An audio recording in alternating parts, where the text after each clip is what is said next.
Hello बच्चों, आज की इस वीडियो में हम आपको बताएंगे कक्षा 8 हिंदी वसंत के अंतर्गत पाठ 4 दीवानों की हस्ती पाठ का सारांश और साथ ही साथ इस पाठ से संबंधित प्रश्नों के उत्तर भी। तो आप देख रहे हैं यहाँ पर, यह है आपका हिंदी वसंत के अंतर्गत पाठ 4 दीवानों की हस्ती। आइए बच्चों, इस पाठ से संबंधित सारांश और प्रश्नों के उत्तर से पहले एक नज़र डालते हैं पाठ पर। आप यहाँ पर इस पाठ को हमारे साथ साथ पढ़ सकते हैं और चाहे अपनी पाठ्य पुस्तक से, लेकिन एक बार पाठ को जरूर पढ़ें। यह एक कविता है और यहाँ पर लिखा है, हम दीवानों की क्या हस्ती है, आज यहाँ कल वहाँ चले, मस्ती का आलम साथ चला, हम धूल उड़ाते जहाँ चले, आए बनकर उल्लास अभी, आंसू बनकर बह चले अभी, सब कहते ही रह गए अरे तुम कैसे आए कहाँ चले, किस ओर चले यह मत पूछो, चलना है बस इसलिए चले, जग से उसका कुछ लिए चले, जग को अपना कुछ दिए चले, दो बात कही दो बात सुनी, कुछ हंसे और फिर कुछ रोए, छक कर सुख दुख के घूंटों को हम एक भाव से पिए चले। तो पढ़ी ना आपने, ये थी यहाँ पर कविता बच्चों। आगे कुछ लाइनें और हैं, हम भिखमंगों की दुनिया में स्वच्छंद लुटा कर प्यार चले, हम एक निशानी सी उर पर ले असफलता का भार चले, अब अपना और पराया क्या आबाद रहें रुकने वाले, हम स्वयं बंधे थे और स्वयं हम अपने बंधन तोड़ चले। आई बात समझ में? तो इस प्रकार से आपकी कविता थी यहाँ पर, और इस कविता के जो कवि थे कौन है? भगवती चरण वर्मा। ध्यान दें बच्चों, इसके बाद यहाँ पर इस पाठ से संबंधित कुछ प्रश्न हैं जिनके उत्तर हम आपको यहाँ पर बताने वाले हैं। तो आप लगातार इसी प्रकार देखते रहें वीडियो, जुड़े रहें हमारे साथ। और यदि अभी तक आपने चैनल को सब्सक्राइब नहीं किया तो चैनल को सब्सक्राइब भी अवश्य कर दें, बेल आइकन भी दबा दें, ताकि आपको आने वाले सभी पाठों के प्रश्नोत्तरों की वीडियो की नोटिफिकेशन मिलती रहे। और लगातार देखते रहें इसी प्रकार अपने सारे प्रश्नों के उत्तर। तो यहाँ पर जो है बच्चों, आपने ये देखे प्रश्न है इस पाठ में, इनके उत्तर हम आपको इसी वीडियो में यहाँ पर आपको बताने वाले हैं। तो चलिए ज़्यादा देर न करते हुए जान लेते हैं सबसे पहले इस कविता पाठ का सारांश।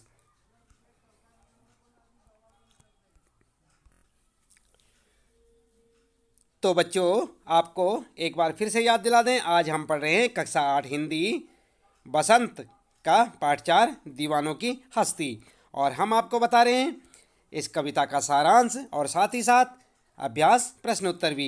सबसे पहले आइए नज़र डालते हैं कविता का सारांश आप कैसे लिखेंगे।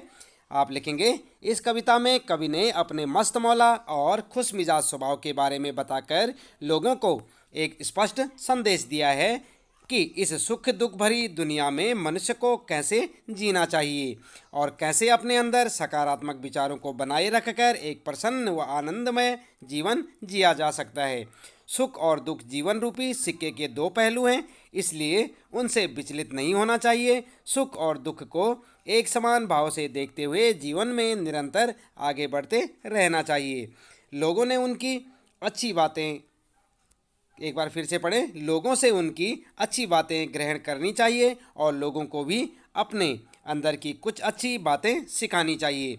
आगे कवि कहता है, कवि अपने मस्त मौला स्वभाव के कारण एक स्थान पर टिक नहीं पाते हैं, इसलिए एक जगह से दूसरी जगह जाते रहते हैं, लेकिन जहाँ पर भी जाते हैं वहाँ लोगों के सुख दुख बांटकर माहौल को खुशनुमा बनाने की कोशिश करते हैं।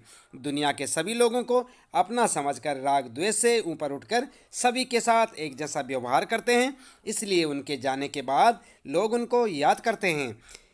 आगे, कभी चलते चलते भी लोगों से कुछ अच्छी व ज्ञान की बातें सीखते हैं और कुछ सच्ची बातें उनको भी सिखाते हैं।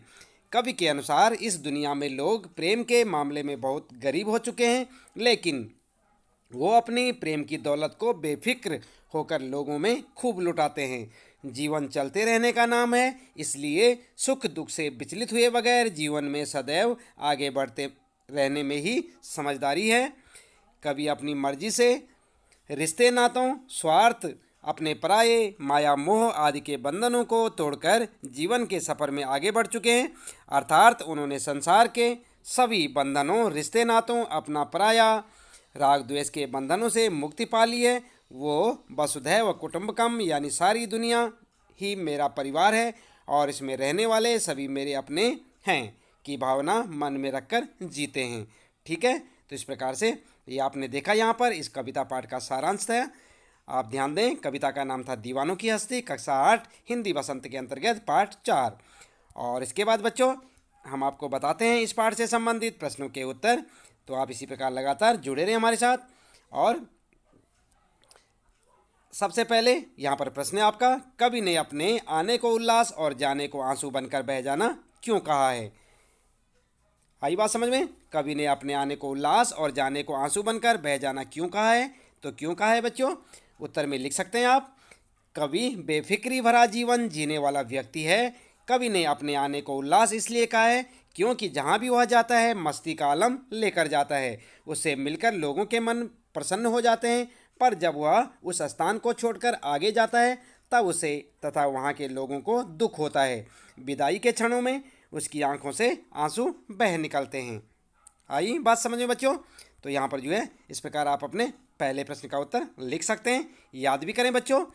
दूसरा प्रश्न है, भिखमंगों की दुनिया में बेरोक प्यार लुटाने वाला कवि ऐसा क्यों कहता है कि वह अपने हृदय पर असफलता का एक निशान भार की तरह लेकर जा रहा है। क्या वह निराश है या प्रसन्न। उत्तर लिखेंगे, यहाँ भिखमंगों की दुनिया से कवि का आशय है कि यह दुनिया केवल लेना जानती है, देना नहीं। कवि ने भी इस दुनिया को प्यार दिया, पर इसके बदले में उसे वह प्यार नहीं मिला जिसकी वह आशा करता है। कवि निराश है, वह समझता है कि प्यार और खुशियाँ लोगों के जीवन में भरने में असफल रहा। दुनिया अभी भी सांसारिक विषयों में उलझी हुई है, इससे लगता है कि कवि निराश है। ठीक है, तो इस प्रकार से आप अपने इस दूसरे प्रश्न का उत्तर यहाँ से देख के लिख सकते हैं बच्चों।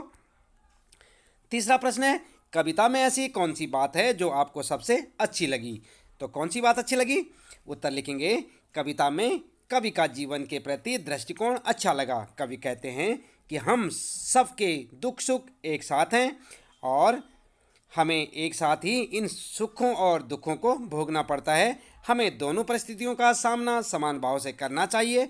ऐसी दृष्टिकोण रखने वाला व्यक्ति ही सुखी रह सकता है। विशेष तौर पर इसमें बेफिक्र और मस्त जीवन जीते हुए दूसरों की खुशियों का भी ध्यान रखने का संदेश दिया गया है।